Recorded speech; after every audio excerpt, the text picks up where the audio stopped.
다수의 학자가 이 데살로니가서를 신약 성경 중에 가장 먼저 기록된 책으로 여기고 있습니다.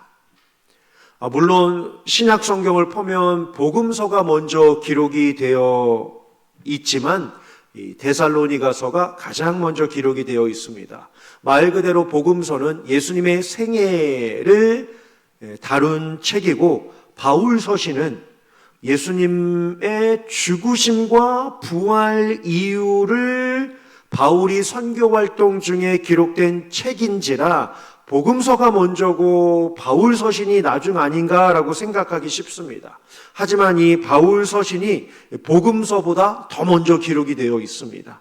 그 중에서도 바울이 2차 선교 여행을 하던 가운데 고린도에서 데살로니가 교회를 향하여 보낸 편지가 신약 성경 중에 가장 먼저 기록되었을 가능성이 상당히 크다라고 합니다. 그러니 최초의 신약 성경인 이 데살로니가서가 얼마나 중요한지 모릅니다. 물론 그 중요도가 다른 바울 서신들에 비해서는 주목받지 못하는 경우가 있습니다. 우리에게 익숙한 이 성경의 정수라고 하는 이 로마서나 또한 로마서의 요약본이라고 하는 이 갈라디아서처럼 장엄한 형식의 편지는 아니기 때문입니다. 그러나 우리는 이 데살로니가서를 자세히 보시면, 저도 이번 기회에 다시 한번 자세히 보면서 뭘 느꼈냐면요, 바울 서신 가운데 하나님이 부르사, 하나님이 우리를 부르사, 하나님이 택하사, 이 표현이요 상당히 많이 표현되고 있는 것을 보고 다시 한번 깜짝 놀라게 되었습니다. 특별히 우리가 데살로니가서를 생각하면 대표적인 구절이 있습니다. 뭐죠? 데살로니가 하면 대표적인 구절, 데살로니가전서 5장 16절부터 18절이요. 항상 기뻐하라, 쉬지 말고 기도하라, 범사에 감사하라. 특별히 종말론적인 이 권면을 통하여서 하나님으로부터 부름받은 자에게 주신 이 영광이 무엇인지를 오늘 우리가 세 가지로 함께 살펴보도록 하겠습니다. 사실 데살로니가 후서 2장 13절과 14절 두 구절인데요, 13절 상반절을 보아도 놀랍고 14절 하반절을 보아도 놀랍습니다. 왜요? 13절 상반절을 보시면 바울이요 데살로니가 교회 성도들을 바라보면서 생각하면 생각할수록 마땅히 당신들을 보면 하나님께 감사할 수밖에 없다라고 이야기를 합니다. 도대체 뭘 했길래 감사할 수밖에 없다고 바울은 고백한 것일까요? 우리에게 의문증을 자아내게 합니다.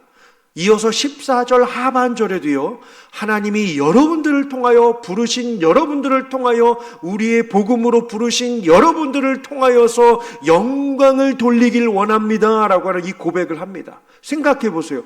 도대체 어떠한 일이 있었길래, 무슨 사건이 있었길래, 어떠한 신앙의 흔적이 있었길래 마땅히 하나님께 감사하고 하나님께 영광을 돌릴 수 있게 되었는지, 참 이 시대를 살아가는 우리 현대의 이 영화교회의 성도들에게 가장 필요한 말씀이지 않을까 싶습니다. 첫 번째로는요, 화면입니다.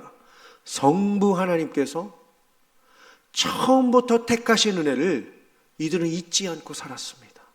성부 하나님께서 처음부터 택하신 은혜, 뭔가 수준이 돼서 자격이 돼서 마음에 들어서 하나님이 택하신 것이 아니라 처음부터 택하신, 어떻게 우리를 택하셨지? 이 로마의 압제 속에 황제를 숭배하고 정치의 교역지가 되고 무역의 활성화가 되고 모든 이단들과 온갖 잡다한 것들이 모여있는 이 항구 도시에 하나님이 어떻게 우리에게 교회를 세워주시고 복음을 알게 하시고 우리를 통하여 복음이 확산되게 하셨을까라고 하는 이러한 은혜를 그들이 이 데살로니가서에서 정말 진하게 고백하고 있기 때문입니다.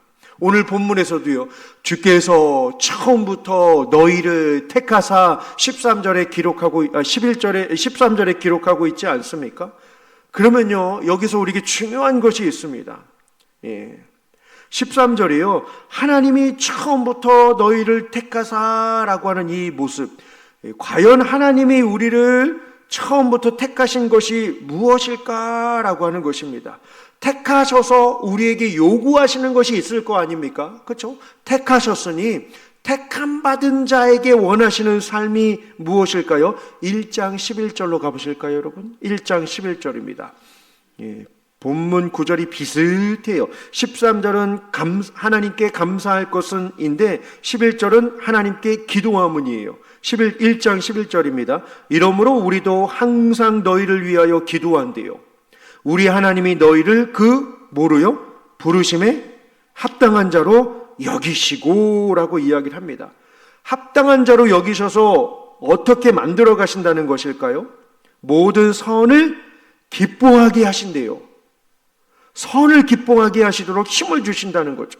또요, 믿음의 역사를 능력으로 이루게 하신다라고 말씀을 하고 있습니다.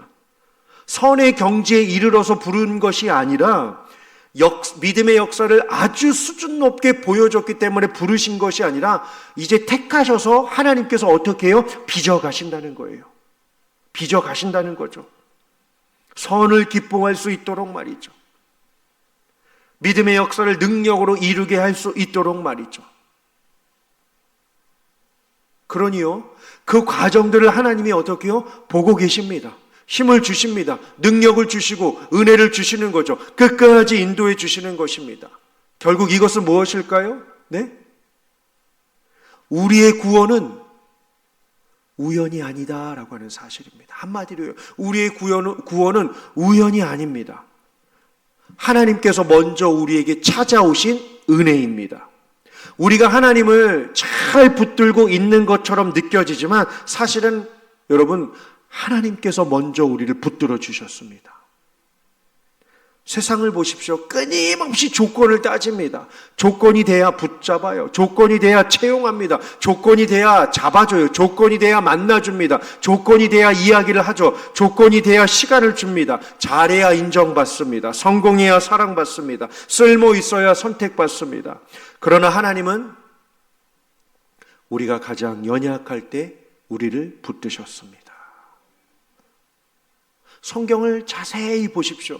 하나님이 붙드신 사람들, 하나님이 사용하신 사람들 잘 한번 생각해 보십시오. 우리에게 아브라함은 참 익숙한 사람입니다. 아브라함이 그의 아들 이삭의 아내를 얻기 위하여 어떠한 방법을 쓰죠? 그의 종을 불러다가 보냅니다. 아내를 찾는, 며느리를 찾는 그러한 중요한 사명을요, 종 엘리에셀을 보내게 됩니다. 그는 창세기의 주인공은 아니었습니다. 그런데 하나님의 계획에 쓰임받은 사람이었습니다. 그로 인하여 경건의 자손들이 흘러가니까 말입니다. 여러분, 베드로의 형을 아십니까? 베드로의 형? 누구죠? 베드로의 형? 안드레. 그쵸, 안드레예요. 안드레입니다. 사실 베드로는 익숙하지만 그의 형 안드레는 잘 알려지지 않았습니다. 그런데요, 안드레가 등장하는 구절들과 이 문단들과 그 배경 상황 이야기들을 보시면요, 얼마나 놀라운 감동을 주는지 모릅니다. 왜요? 안드레가 등장할 때마다 안드레는 늘 사람들을 예수님께로 데려옵니다. 예수님께로 데려와요. 베드로가 누구 때문에 예수님을 만났습니까? 형 안드레 때문에요. 오병이어가 어떻게 시작이 되었습니까? 안드레가 소년을 예수님께로 인도했습니다.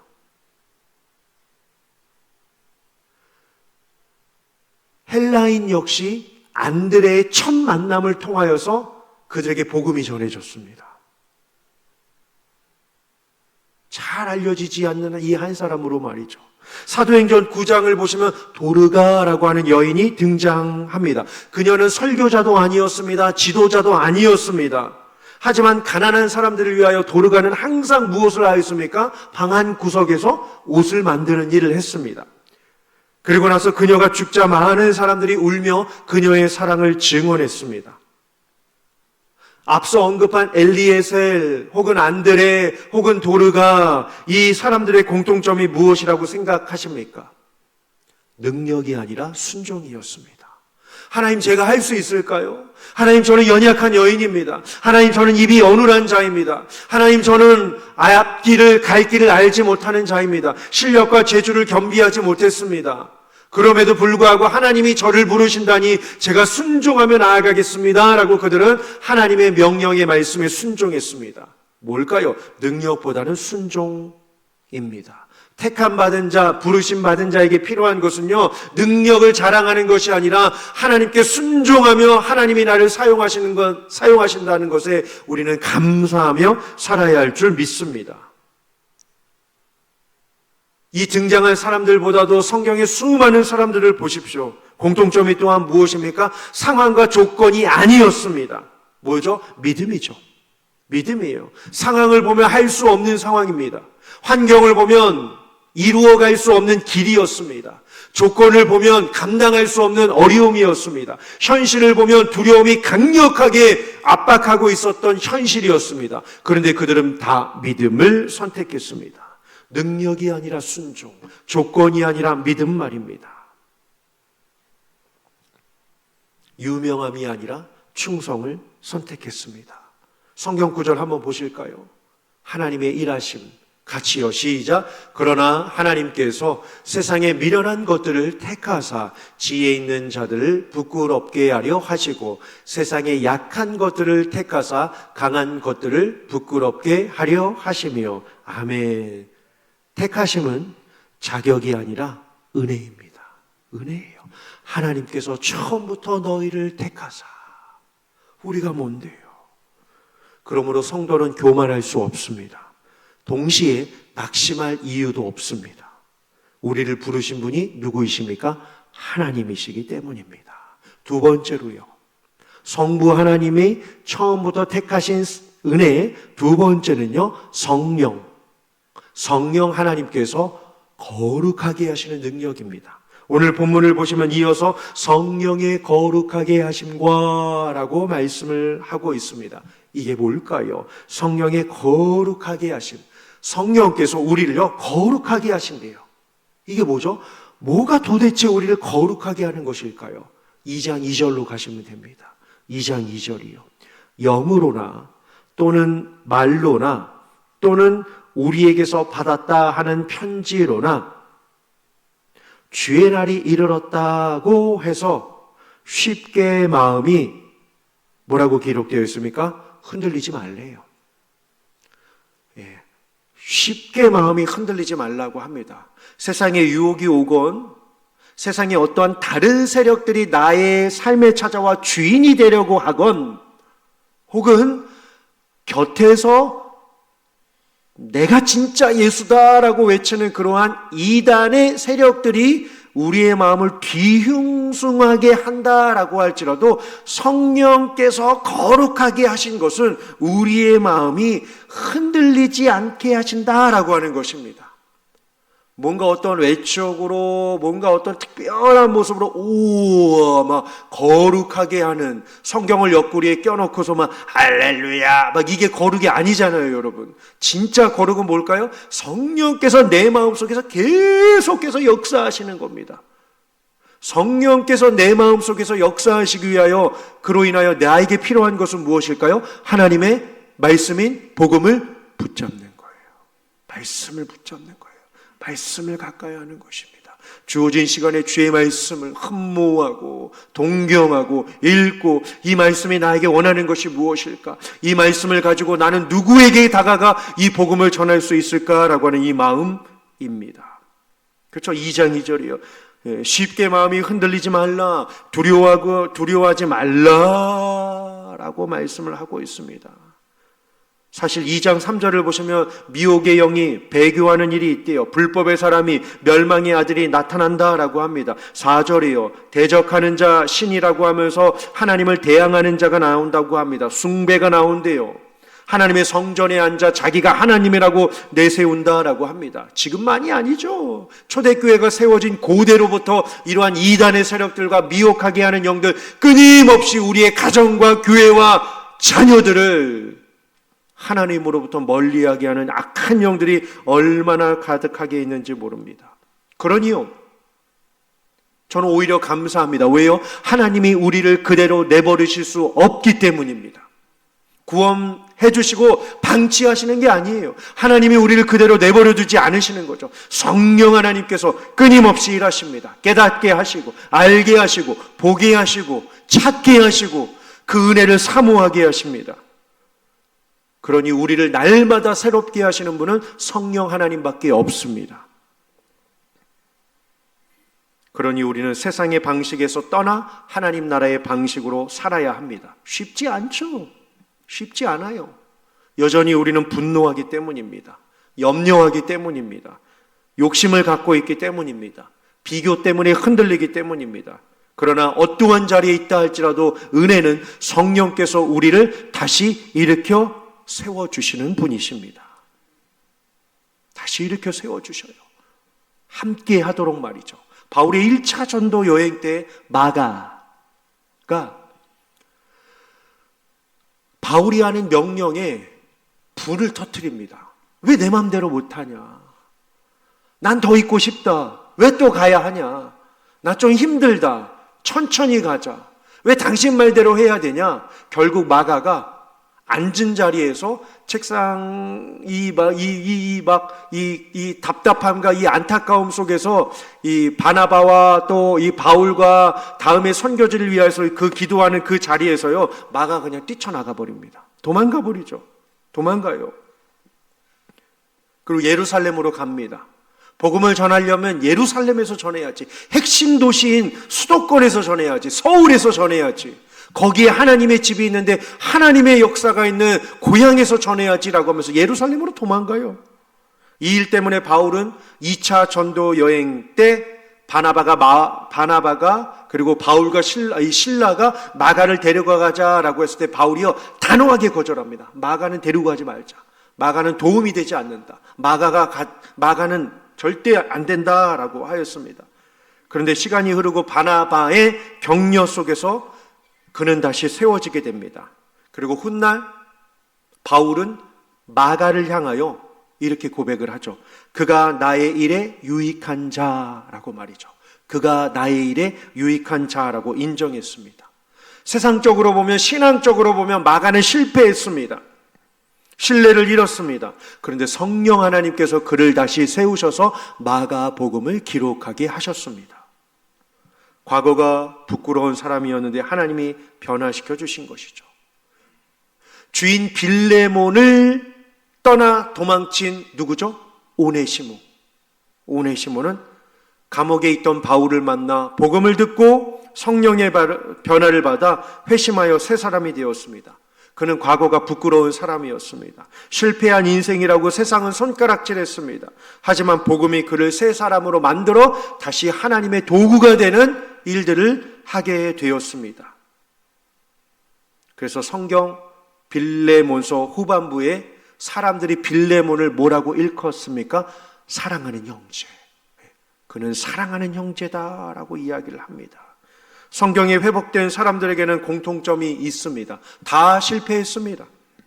그런데 성령께서 포기하지 않으셨습니다. 버리지 않으셨습니다. 힘을 주셨습니다. 다 넘어졌습니다. 그런데 성령께서 주님을 보게 하셨습니다. 다 상처를 받았습니다. 하지만 성령께서 회복시켜 주셨습니다. 하나님은 완벽한 사람을 사용하시는 것이 아니라 회복하실 주님을 바라보는 사람을 하나님은 사용하십니다. 우리의 부족함과 실패와 좌절로 인하여 이 자리에서 난 정말 끝인가? 라고 생각하는 분이 계십니까? 성령 하나님께서 붙들어 주시니 염려를 내려놓으시고 하나님의 힘으로 다시금 비상하시기를 원합니다. 하나님이 사용하여 주실 줄 믿습니다. 하나님이 계셔요. 다음 화면 보실까요? 저 이 구절이 너무 은혜가 돼요. 같이요. 시작. 대저 의인은 7번 넘어질지라도 다시 일어나려니와 악인은 재앙으로 말미암아 엎드러지느니라. 아멘. 아이고 넘어져서 고소해서 그런 게 아니라 저는 상반절에 무게중심을 두고 있습니다. 여러분 상반절에 오해하지 마십시오. 대저 의인은 7번 넘어질지라도 다시 일어나려니와. 어떻게 일어날 수 있을까요? 숙제입니다. 숙제. 댁에 가셔서 시편 37편 24절을 꼭 찾아보십시오. 꼭 찾아보십시오. 시편 37편 24절을요. 기가 막힌 해답이 그 안에 있습니다.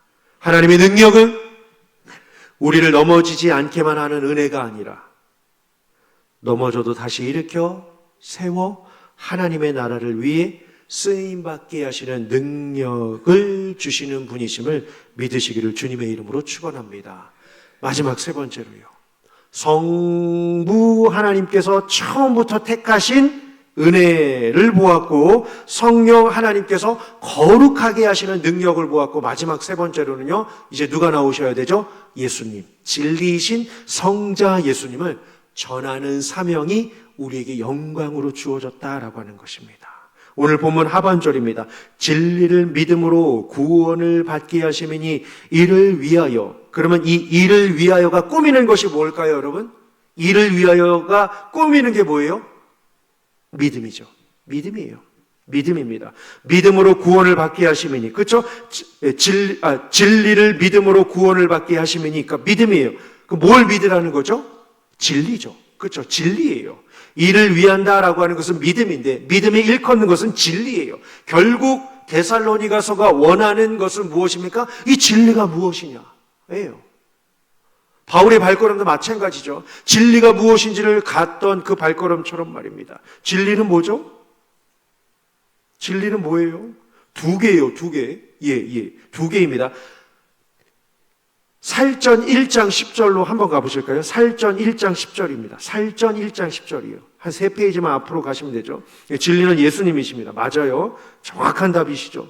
살전 1장 10절입니다. 그 예수님이 어떠한 분이신지를 우리가 좀 더 자세히 알아야 하니까요. 살전 1장 10절이요. 또 죽은 자들 가운데서 왜 죽었죠? 죄로 인하여. 죄로 인하여 죽은 것입니다.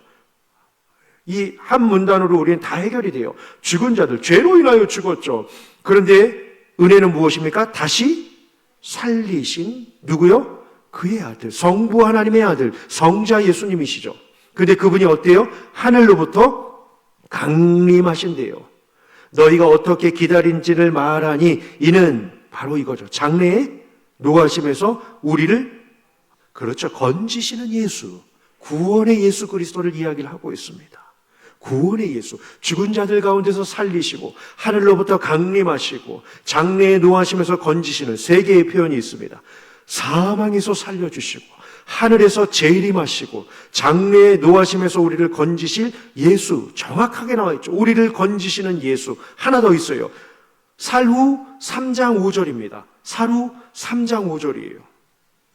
데살로니가 후서 3장 5절입니다. 주께서 성령 하나님이죠. 주께서 너희 마음을 인도하신대요. 성령이 우리의 마음을 인도하신대요. 뭘 알 수 있도록요? 하나님의 사랑과 성부 하나님의 사랑과 또요 성자 예수님의 인내. 이 인내하면 뭐가 떠오르셔요? 십자가죠. 그렇죠? 십자가입니다. 인내에 들어가게 하시기를 원하노라라고 말씀을 하고 있습니다. 이 시대는 진리를 불편해합니다.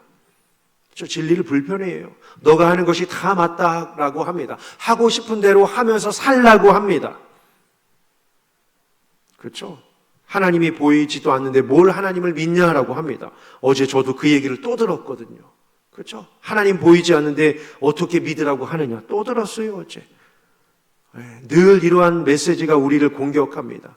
그런데 복음은요, 선택 가능한 여러 길 중 하나가 아닙니다. 하나가 아니에요. 예수님은 말씀하셨습니다. 내가 곧 길이요 진리요 생명이다라고 말씀하셨습니다. 죄로 죽어가던 인생을 살리는 길은 오직 예수님 한 분밖에 없습니다.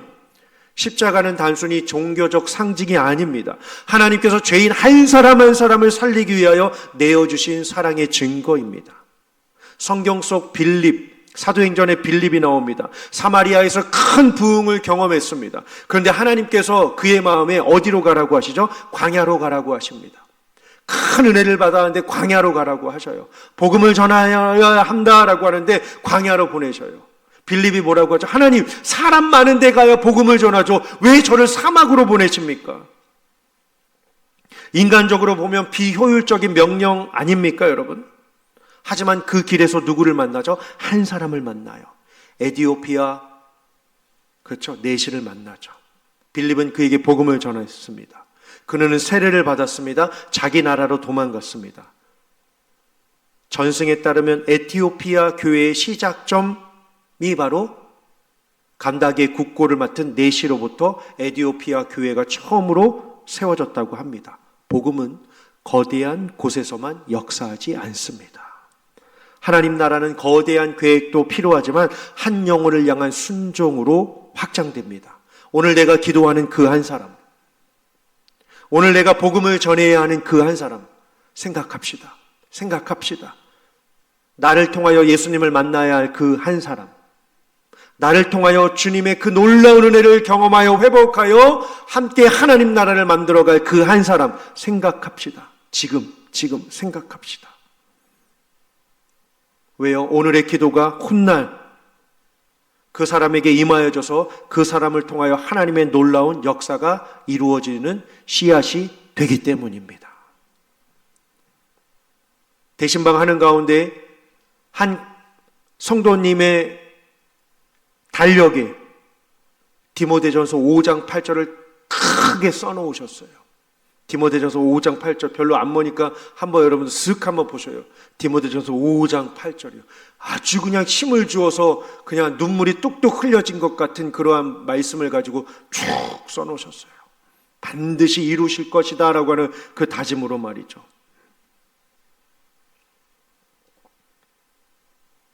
예수님께서도 말씀하셨습니다. 누가복음 19장 10절 화면 한번 보실까요? 인자가 온 것은 잃어버린 자를 찾아 구원하려 함이니라. 아멘. 하나님은 우리를, 잘 들으십시오 여러분, 구원받는 자리에서 끝내지 않으셨습니다. 하나님은 우리를 구원받는 자리에서 끝내지 않으셨습니다. 복음을 전하는 사명자로 부르셨습니다. 복음을 전하는 사명자로요. 올 한 해가 가기 전 나와 함께 예배할 자는 누구입니까? 우리는 세상 가운데 우연히 존재하는 사람들이 결코 아닙니다. 성부 하나님께서 처음부터 우리를 택하셨고, 성령 하나님께서 오늘도 우리를 거룩하게 하시고, 성자 예수 그리스도께서 십자가로 구원하셔서 복음으로 우리를 부르셨습니다. 왜요? 오늘 보면 마지막 14절 하반절처럼요, 영광을 얻게 하시려고요. 우리는 세상의 가치관으로 사는 사람들이 아닙니다. 성공보다 순종을, 욕심보다 거룩함을, 자기 인정보다 주의 영광을, 다시요, 성공보다 순종을, 욕심보다 거룩함을, 자기 인정보다 주의 영광을 선택하는 사람들입니다. 혹시 마음이 식어 있습니까? 세상 속에서 흔들리고 있습니까? 오늘 주님은 다시 말씀하십니다. 내가 너를 택하였다. 내가 너를 거룩하게 하리라. 내가 너를 복음으로 불렀다. 그러므로 다시 일어서십시오. 말씀 위에 성령의 인도하심을 구하십시오.